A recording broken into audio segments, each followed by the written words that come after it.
A recent study reported that half of African American men have been arrested at least once by age 23. Overall, black men were 6 times and Latino men were 2.5 times more likely to be imprisoned than white men in 2012. This overrepresentation of young men of color in our criminal justice system is a problem that we must confront, not only as an issue of individual responsibility, but also as one of fundamental fairness and as an issue of effective law enforcement. Racial disparities contribute to tension in our nation generally, and within communities of color specifically, and tend to breed resentment towards law enforcement that is counterproductive to the goal of reducing crime.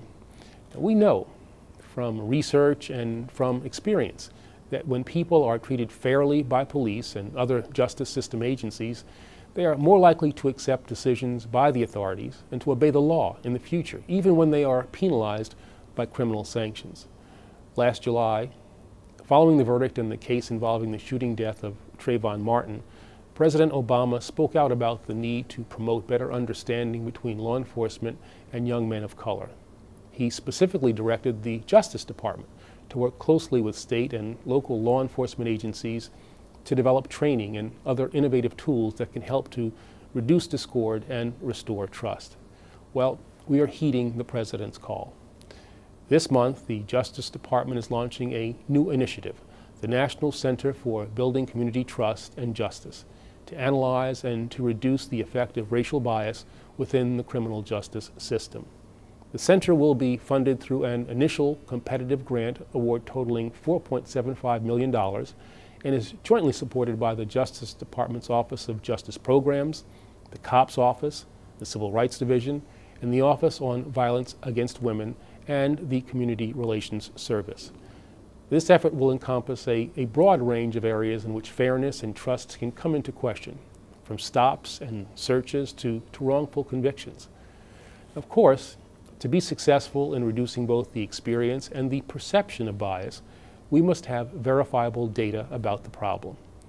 As a key part of this initiative, we will work with grant recipients and local law enforcement to collect data about stops and searches, arrests, and case outcomes in order to help assess the impact of possible bias. We will conduct this research while simultaneously implementing strategies in 5 initial pilot sites with the goal of reducing the role of bias and building confidence in the justice system among young people of color. This work will likely include anti-gang and mentoring projects intended to empower young African American and Latino males and break the vicious cycle of poverty, incarceration, and crime that destroys too many promising futures each and every day.